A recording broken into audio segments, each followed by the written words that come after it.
오늘 우리에게 주시는 하나님의 말씀은 시편 104편 1절에서 24절까지의 말씀입니다.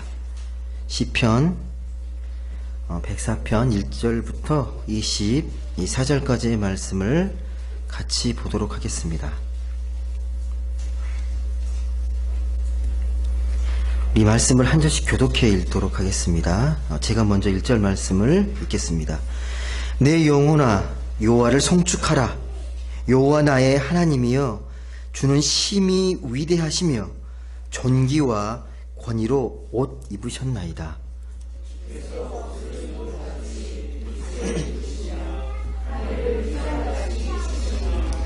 물에 자기 누각에 들보를 얹으시며 구름으로 자기 수레를 삼으시고 바람 날개로 다니시며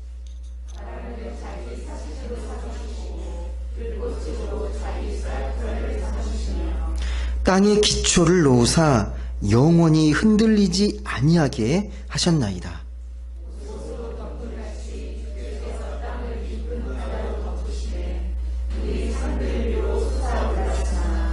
주께서 꾸짖으시니 물은 도망하며 주의 우레소리로 말미암아 빨리 가며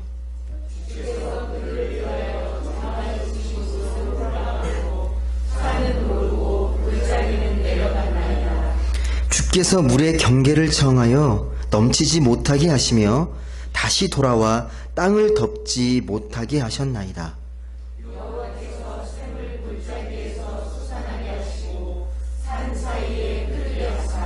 각종 들 짐승에게 마시게 하시니 들 나귀들도 해갈하며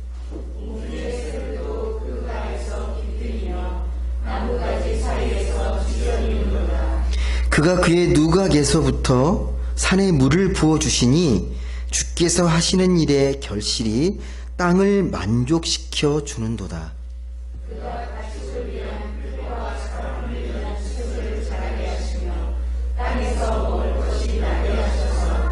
사람의 마음을 기쁘게 하는 포도주와 사람의 얼굴을 윤택하게 하는 기름과 사람의 마음을 힘있게 하는 양식을 주셨도다.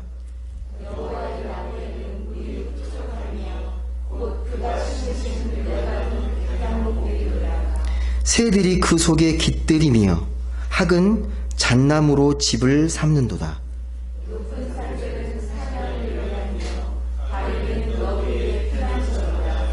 여호와께서 달로 절기를 정하시며 해는 그 지는 때를 알도다.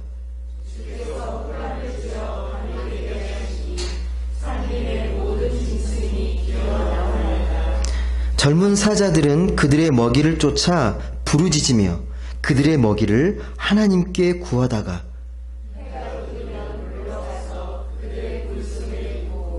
사람은 나와서 일하며 저녁까지 수고하는도다. 하신 일이 어찌 그리 많은지요. 주께서 지혜로 그들을 다 지으셨으니 주께서 지으신 것들이 땅에 가득하나이다. 아멘.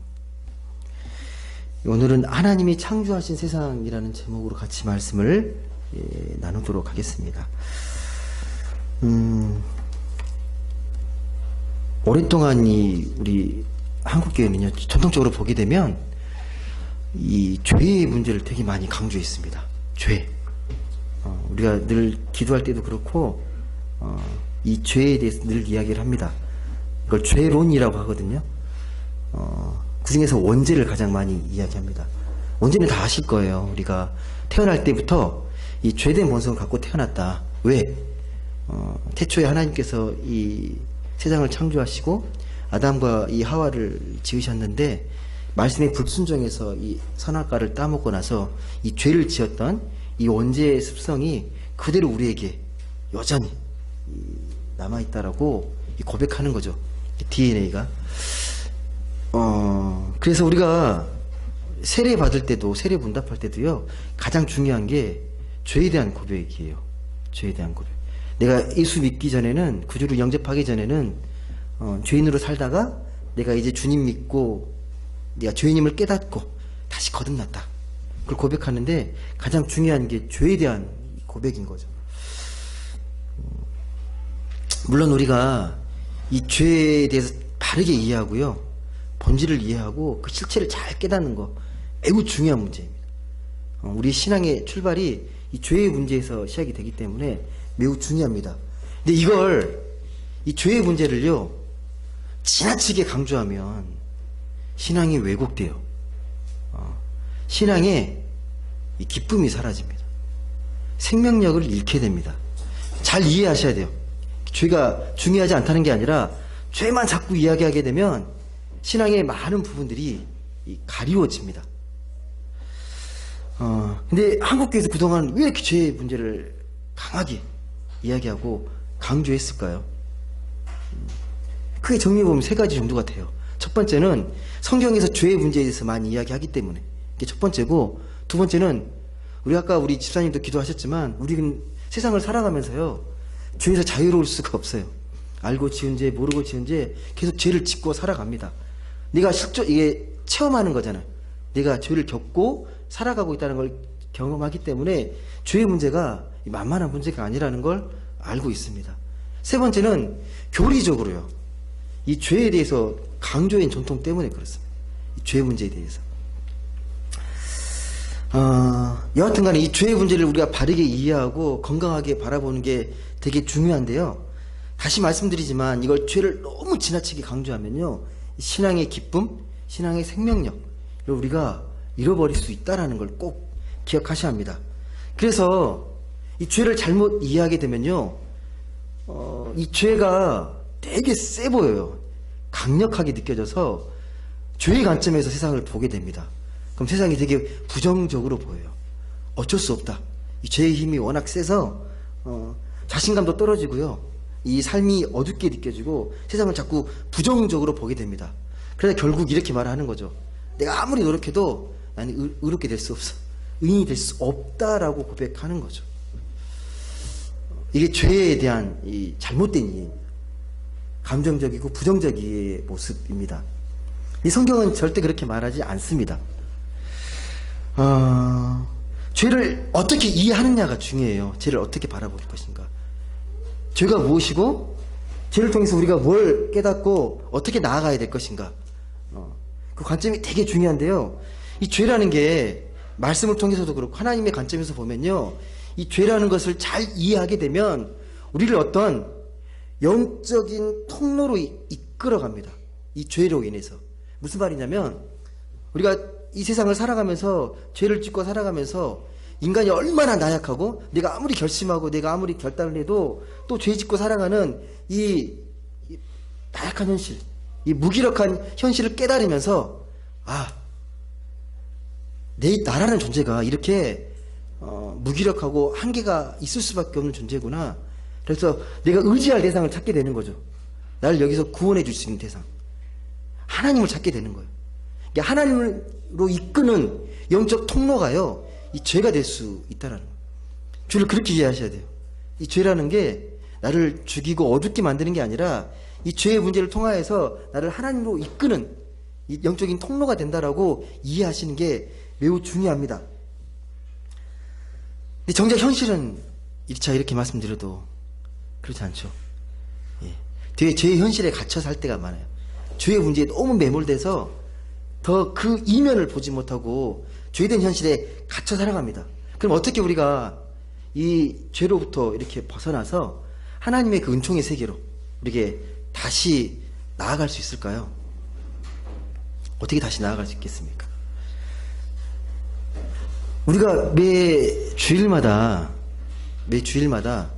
이 사도신경을 고백하잖아요. 이거 매우 중요한 거예요. 교회 전통입니다. 우리 신앙을 압축해서 우리가 뭘 믿고 어떤 하나님을 믿는지를 정리한 게 사도신경입니다. 그 사도신경만 깊이 묵상하고 제대로 이해하면요, 신앙의 전체를 우리가 알 수 있어요. 근데 이 사도신경의 매 첫 구절 뭘로 고백합니까? 우리가 첫 구절 다시 한번 좀 생각하시면서 한번 우리가 보시면 좋을 것 같은데, 첫 구절 한번 읽어보실래요? 나는 전능하신 아버지 하나님 천지의 창조주를 믿습니다. 무슨 말이에요? 뭘 믿는 거예요, 우리가요? 하나님 믿는데 어떤 하나님을 믿는 겁니까? 전능하시고 천지를 창조하신 하나님이에요. 우리 믿는 하나님은 천지를 창조하신 하나님입니다. 이 의미를 어떻게 여러분 이해하세요? 그냥 막연하게 느끼십니까? 천지 만드신 거지. 훅 넘어가죠. 우리가 고백할 때. 여기서 그냥 넘어가시면 안 되는 거죠. 제일 중요한 거니까 제일 앞에 나와 있는 거거든요. 천지를 창조하신 하나님을 내가 믿는다는 고백. 정말 창조하신 하나님을 깊이 느끼고 진지하게 생각하십니까? 와, 정말 이 세상은 하나님 창조하신 세계야. 너무 아름다운 세계고 그 생명이 살아있어라고 그렇게 느끼시면서 내가 체험하시면서 이 고백을 첫 구절을 하고 계십니까? 이 첫 구절을 깊이 있게 고백한 이 말씀이 오늘 읽었던 말씀이에요. 그 천지를 창조하신 그 하나님이 어떤 하나님이시고 어떻게 세상을 펼쳐가셨는지를 고백하는 말씀이 오늘 읽었던 시편 104편의 말씀입니다. 시편 104편 1절과 2절을 다시 한번 읽어보실래요? 읽어보시면 하나님을 어떤 하나님으로 묘사하는지가 나와 있습니다. 한번 같이 읽겠습니다. 시작. 여호와를 송축하라. 여호와 나의 하나님이여. 주는 심히 위대하시며 존귀와 권위로 옷 입으셨나이다. 주께서 옷을 입은 같이 빛을 입으시며 하늘을 휘장같이 찌시며. 예. 어떤 글쓰기인지 아시겠죠? 이게 과학적 글쓰기가 아니고 문학적인 글쓰기잖아요. 뭐 빗대어서 쓰는 말씀인데 잘 읽어보시면 하나님은 어떤 하나님으로 묘사하고 있습니까? 되게 웅장하지만 되게 좀 아름답게 묘사하는 장면이거든요. 옷을 입었는데 존귀와 권위로 옷을 입었고 빛을 입으셨다고 합니다. 빛을 입으셨고 또 하늘을 어떻게 묘사하냐면요. 하늘을 휘장같이 씌셨대요. 휘장이 뭔지 아시죠? 장막 뭐 이런 어떤 텐트 같은 그 가려주는 그늘막 같은 거잖아요. 차일 같은 거 이렇게 딱 치는 거. 그러니까 하늘을 쳐서 땅을 보호한다는 의미가 있어요. 하늘을 휘장같이 치셔서 땅의 모든 것들을 보호한다는 의미가 하늘을 휘장같이 치시며라는 의미입니다. 예. 근데 여러분, 당시에는요, 우리는 사실적으로 묘사하는 게 우리가 익숙해 있는데, 그들은 이런 문학적으로 그 당시의 어떤 생각과 정서들이 담겨서 이렇게 글을 쓰는 거잖아요. 정말 당시에 지구가 이게 태양을 돈다거나 또 지구가 둥글다거나 그걸 모르는 세상입니다. 그래서 이런 땅도 이 기초가 받치고 있다고 생각한 거잖아요. 이 기둥이, 주춧돌이, 이 세계가. 지금 생각해보면 되게 뭐 사고나 뭐 이 과학적 지식이나 이 논리가 되게 빈약한데 그럼에도 불구하고 그들이 고백하는 하나님은 확실한 하나님이에요.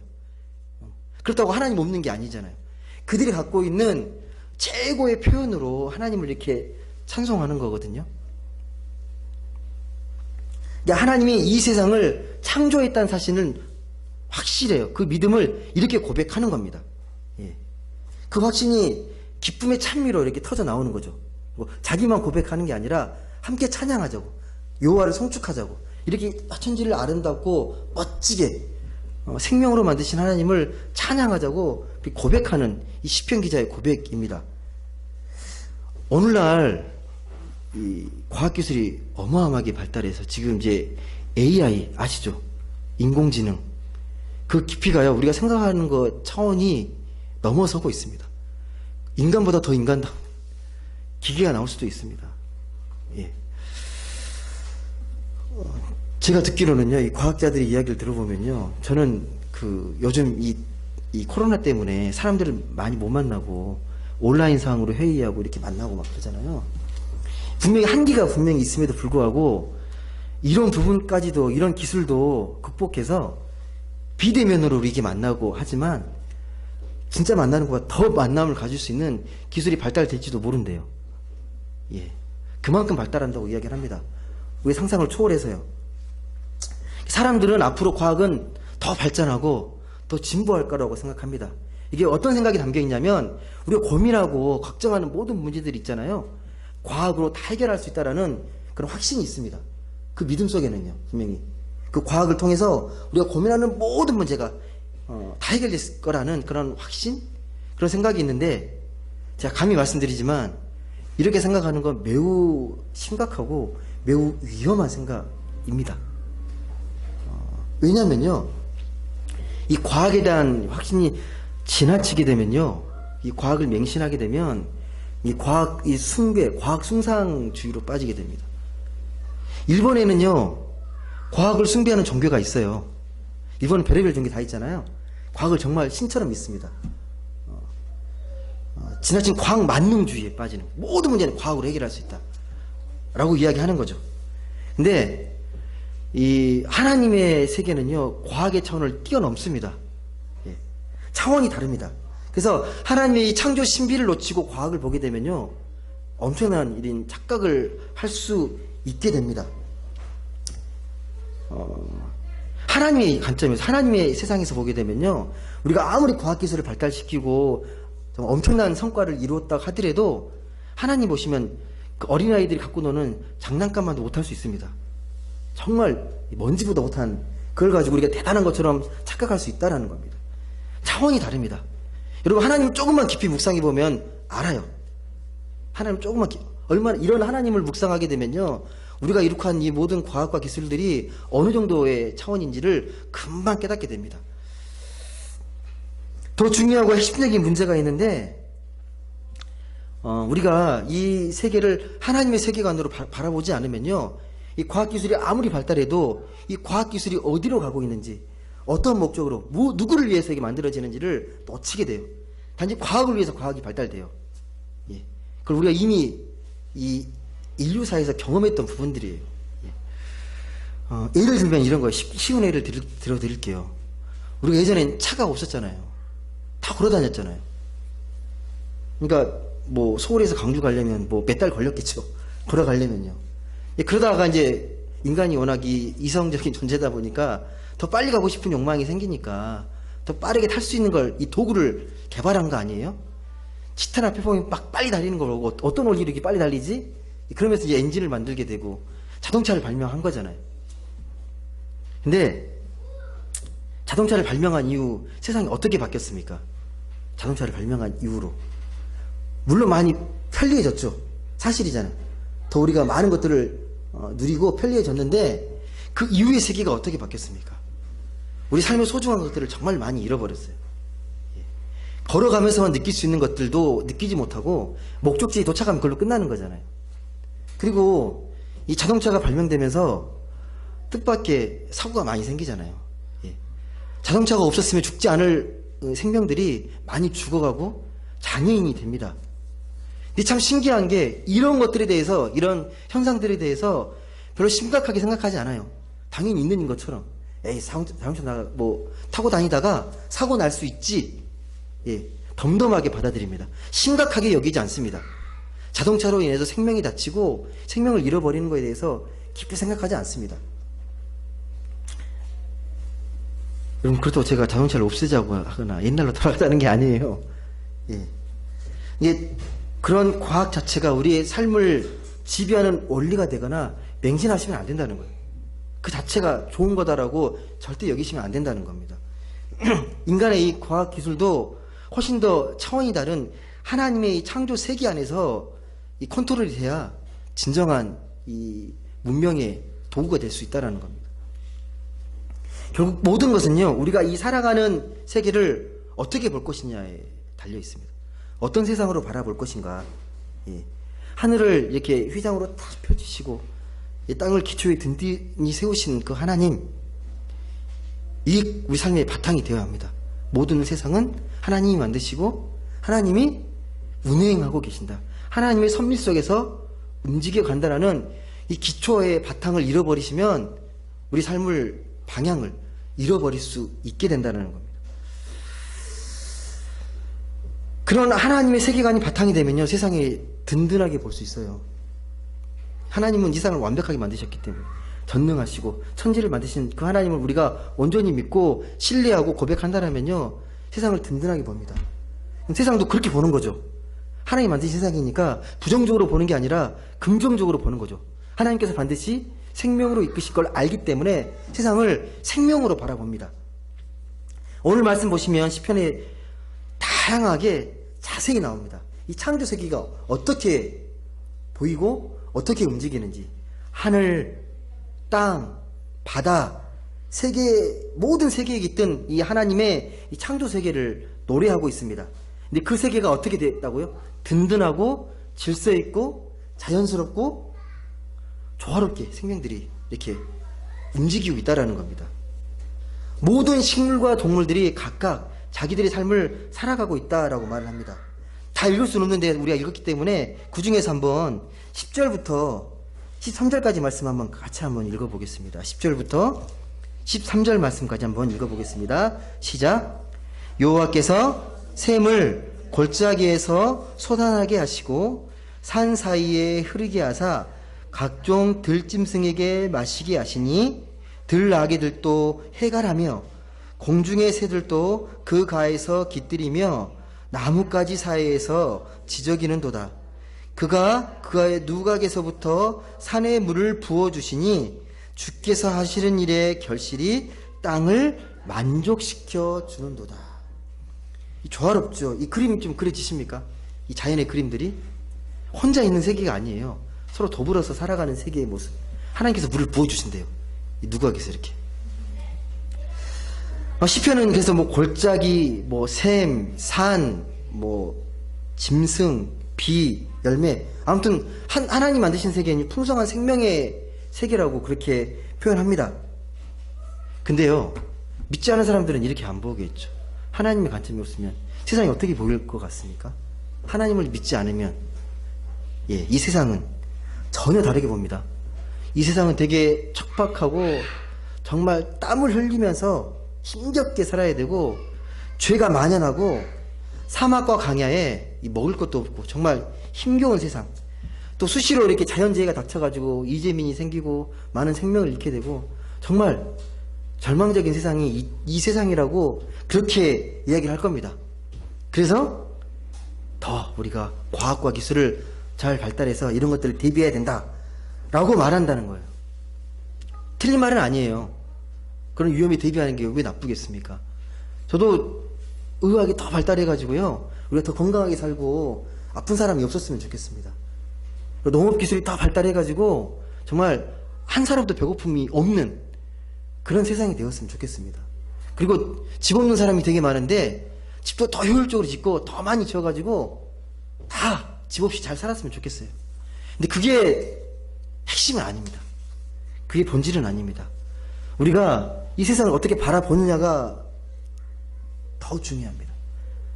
더 근본적으로 하나님의 이 창조 세계를 우리가 신뢰하는가, 신뢰하지 않는가가 중요하다는 겁니다. 만약에 우리가 정말 이 세계를 하나님의 창조 세계로 신뢰한다면요, 이 황량한 사막 가운데에서도 하나님의 그 아름다운 생명을 발견할 수 있습니다. 이걸 왜 만드셨고, 이게 어떤 역할을 하고, 그 안에 어떤 하나님의 손길이 담겨 있는지를 우리가 생각해보고 깨달을 수 있습니다. 수시로 이렇게 홍수가 닥치고 가뭄으로 어려움을 겪어도요, 그 가운데서 하나님이 함께 하신다는 걸 알게 되고, 여전히 세계 곳곳에 기후와 질병으로 힘들게 고생하는 그런 난민들을 보면서도 하나님이 그들의 손이 되어주시고 발이 되어주셔서 그들을 지키고 계신다는 걸 알게 될 겁니다. 우리가 기도할 때 그렇게 기도하는 거잖아요. 저는 이 세상을 기도할 때 하나님이 우리 사람의 손길이 닿지 않는 그러한 소외된 곳에 하나님의 생명의 물줄기가 터져나가기를 계속 그렇게 기도하거든요. 관심 갖지 않은 그런 곳에 하나님의 생명의 손길이 잘 연결될 수 있도록, 그래 흐름이 잘 공급될 수 있도록 그렇게 기도합니다. 하나님이 세상에 보여주시는 생명의 풍성함, 그 있으면 우리는 꼭 놓지 말아야 합니다. 이런 믿음을 우리가 뭐라고 말하냐면요, 이 신학적으로 그냥 창조의 영성이라고 말합니다. 창조의 영성. 이 세상에 창조하신 하나님의 세계로 이 세상을 바라보고 그렇게 살아가는 영성을 창조 영성이라고 말합니다. 이런 창조 영성을 간직한 사람은 이 세상 속에 이 하나님의 생명을 발견한다는 겁니다. 반면에 이런 창조 영성이 없으면요, 이 세상을 어떻게 보게 되냐면요, 다 죽어있는 대상이에요. 그냥 대상일 뿐이에요. 나에게 필요한가, 필요하지 않는가, 내가 이용할 만한 가치가 있는가, 없는가, 객체로 보여요. 객체로. 감정 없는 대상. 자기 중심적으로 봤을 때에 그냥 죽어있는 사물에 불과합니다. 왜? 하나님 창조 세계가 없게 되면 그렇습니다. 그러나 말씀은 세상을 그렇게 보지 말라고 이야기하는 거죠. 생명이 넘치는 곳이다. 각자 동물과 식물들이 각자 고유한 생명을 향유하는 곳이고, 이 세상은 함께 어울려서 기쁨과 이 행복을 나누는 축제의 장소라는 거예요. 아름다운 곳이라는 거예요. 따로 떨어져 있는 것이 아니고 나의 이용 대상이 아니라는 겁니다. 이게 바로 창조의 영성입니다. 여러분, 이 세상은 하나님이 만드셨기 때문에 생명의 보화 같은 곳이에요. 빛나는 곳입니다. 시편이 오늘 이렇게 말씀을 표현하는 건요, 단지 낭만적으로 생각해서 이렇게 표현한 게 아닙니다. 하나님의 눈으로 보게 되면 이 세상이 정말 그렇게 보인다는 거예요. 이 창조의 영성으로 보게 되면 세상이 정말 그렇게 보여요. 아름답게 보인다는 겁니다. 이게 우리의 마음도 이런 안목과 시각이 필요합니다. 세상을 아름답게 보고 신비롭게 바라보는 그런 영적인 안목이 우리에게 필요합니다. 사람이 아름답고 꽃이 아름답고 세상이 아름답게 볼 수 있는 이 창조 영성이 우리에게 필요합니다. 단지 물질로만 보면 안 되고요. 땅을 물질로 보지 마시고 생명으로 보십시오. 그러면 그 생명 속에 담겨있는 의미가 무엇이고 가치가 무엇인지를 그때 발견할 수 있습니다. 이게 바로 다시 말씀드리지만 창조의 영성입니다. 제가 이렇게 말씀드려도 창조의 영성을 살아가는 거 쉽지 않습니다. 예. 당장 교회가 그래요. 교회가요. 하나님이 창조 세계를 좀 느끼고 그런 말씀을 같이 나눠야 되는데 많은 교회들이 별로 관심이 없습니다. 강단에서 그런 말씀이 잘 선포되지도 않고 가장 관심 있는 건 그저 교회의 성장, 확장, 여기 많은 에너지와 물질을 쏟습니다. 이건 여러분 하나님을 향한 신앙이 없기 때문이 아니에요. 기본적으로 제가 말씀드린 이 창조 영성에 대한 이해가 부족하기 때문에 그렇습니다. 하나님을 믿는데 이 영성의 그 지평이 좀 좁아서 그래요. 더 넓게 확장시켜야 되는데 늘 우리가 거기에만 꽂혀 있기 때문에.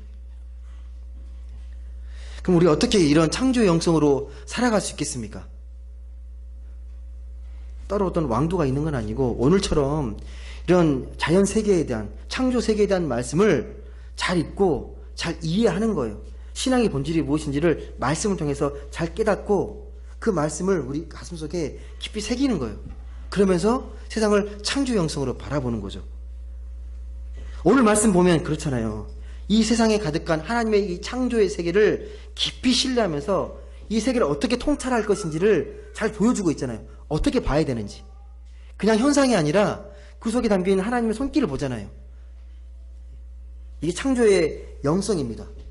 또 한 가지 발견할 게 있어요. 오늘 말씀 읽으면서 꼭 기억해야 될 게 우리 인간들이에요. 우리 인간이 이 창조 세계와 어떻게 연관되어 있는지, 어떤 관계를 맺고 있는지를 말씀 통해서 꼭 발견하셔야 합니다. 우리가 어떤 관계에 있는지. 그 말씀이 11절부터 22절에 보시면 자세히 나와 있습니다.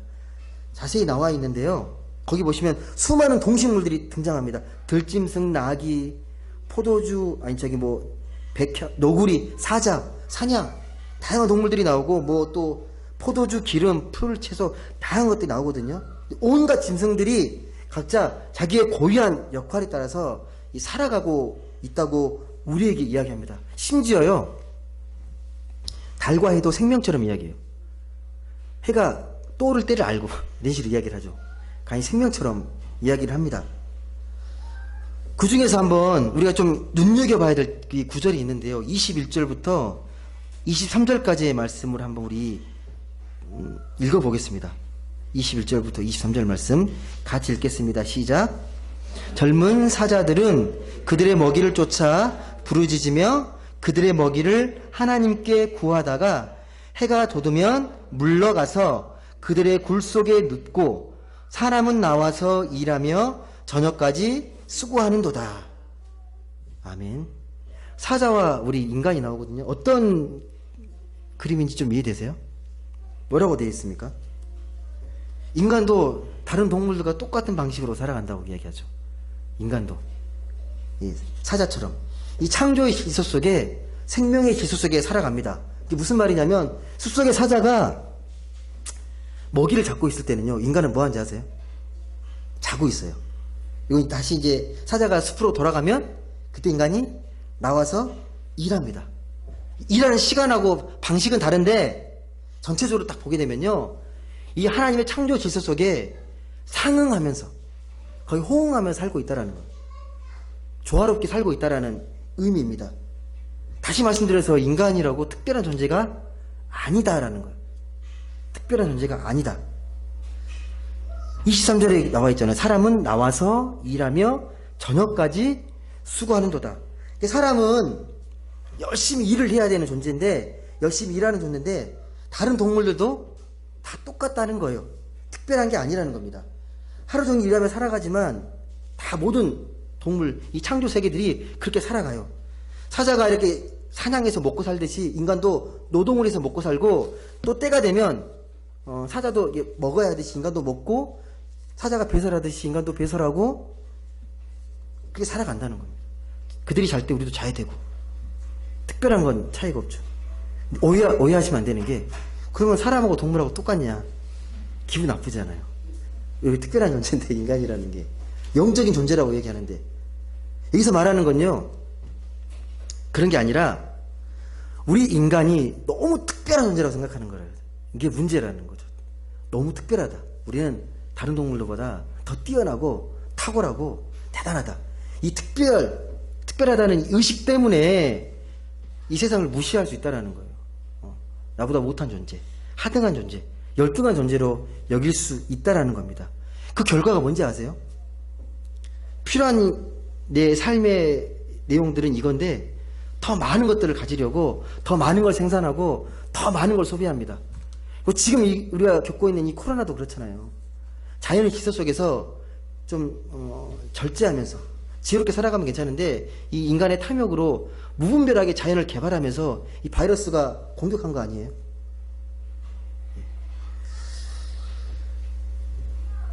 그렇게 보면요, 우리는요, 하나님이 만드신 이 창조 세계를 같이 아름답게 가꾸고 만드는 게 아니라 파괴하고 있어요. 망가뜨리고 있어요. 예. 물론 하나님은 우리를 영적인 존재로 만들었기 때문에요, 인간과 특히 동물들과 다른 면이 있습니다. 그걸 이제 성경에서는 뭐라고 말하냐면, 영적 존재, 영이라는 건 히브리어로 루하흐라고 말하거든요. 호흡이 들어갔다, 생명이 들어갔다라고 이야기하는 겁니다. 이 뜻은 무슨 의미냐면요, 이 호흡이 생명이 하나님께로 왔잖아요. 그 생명이 들어왔기 때문에 생명을 향해 나아가는 존재라는 의미가 있어요. 다른 게 아니고, 우리가 세상을 살아가지만 어떻게 살아가야 되냐? 생명지향적으로 살아가야 한다는 거예요. 생명을 추구하는 존재로. 이게 영적 존재의 특징이라는 거예요. 인간을 포함한 모든 것이 하나님의 창조 질서 속에 있기 때문에 그 창조 질서에 순종하며 살아가는 것. 특별히 우리에게는 하나님께서 이 세상을 잘 다스리고 가꾸고 보존하고 청지기로 살아가라고 우리에게 명령하셨잖아요. 잘 가꾸고 보존하라고. 근데 우리의 삶은 그렇지 못하다는 겁니다. 그래서 하나님 보시기에 우리가 살아가는 이 세계는요, 우리만 중요한 게 아니라 다 소중하고 다 중요합니다. 왜? 하나님께서 만드시고 소중하고 정성스럽게 만든 존재이기 때문에요, 소중하게 다뤄야 되고 정성스럽게 다뤄야 합니다. 예. 그래서 그 사실을 이렇게 표현하는 거죠. 내 영혼아, 이 세상을 만드신, 이 세계를 창조하신 하나님을 찬미하라. 찬미하라. 이게 그냥 나오는 고백이 아니고요, 진짜 기쁠 때 터져 나오는 고백입니다. 예. 그 자연을 보면서. 말씀을 맺겠습니다. 우린 지금 전혀 새로운 세상을 살고 있죠. 이 코로나로 인해서, 코로나 이전과 이후로 세상이 많이 바뀌고 변화되었습니다. 우리는 이 시기를 살아가면서요, 오늘 말씀을 통해 비춰보면 우리가 이 세상을 얼마나 이기적으로 살았는지, 인간 중심적으로, 자기 중심적으로 살았는지를 깊이 반성하고, 우리가 앞으로 이 세상을 어떻게 살아갈지를 깊이 성찰하는 그런 시간이 되어야 합니다. 참 이 코로나의 역설이라고 아시겠지만, 코로나 때문에 자연이 깨끗해지고 있어요. 자연이 정화되고 있다고 그런 보고들이 계속 올라오고 있잖아요. 예. 그만큼 얼마나 인간이 함부로 살았다는 증거 아니겠습니까? 이 세상을 새롭게 하나님의 눈으로, 창조의 영성으로 바라보시길 바랍니다. 그래서 이 하나님 창조하신 이 세상의 생명을 깊이 신뢰하고 긍정하며 살아가면 좋겠습니다. 꼭 그러셔야 합니다. 거기에 우리의 길이 있고 우리 삶의 해답이 있기 때문에 그렇습니다. 우리가 그렇게 창조의 영성으로 살아갈 수만 있다면 성령께서 반드시 우리를 생명의 길로 열어주시고 우리가 생명의 능력으로 살아가도록 반드시 도와주실 겁니다. 부디 그런 생명의 삶으로 이 세상을 아름답게 가꾸고 그 아름다운 세상 속에서 우리의 인생의 참 만족과 기쁨과 행복을 누리며 살아가는 모든 분들 되시길 주님의 이름으로 간절히 소망합니다. 기도하겠습니다.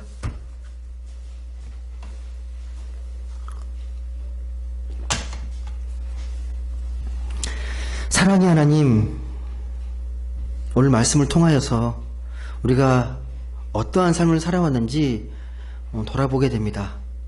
너무 인간 중심적으로 나의 이기적인 욕망 때문에 세상을 돌아보지 못하고 주위를 돌아보지 못하고 특별히 이 코로나로 인한 이 하나님의 창조 세계를 돌아보지 못한 우리의 모습을 반성하며 겸손한 모습으로 앞으로의 남은 삶을 하나님이 기뻐하시는 이 창조의 영성으로 살아가기를 결단하고 다짐합니다. 우리가 더불어 살아가는 존재임을, 결코 혼자 살아갈 수 없는 존재임을 우리가 이 시간을 깊이 깨닫고 하나님이 기뻐하시는 삶으로 우리가 나아갈 수 있도록, 창조의 삶으로 나아갈 수 있도록 성령께서 도우시고 함께하여 주옵소서. 이 아름답고 이 소중한 이 창조 세계를 가꾸고 보존하며 지혜롭게 함께 더불어 살아가는 그런 대안들을 마련해가는 우리의 삶이 되게 하여 주옵소서. 감사드리며 사랑이 많으신 예수님의 이름으로 기도드립니다. 아멘.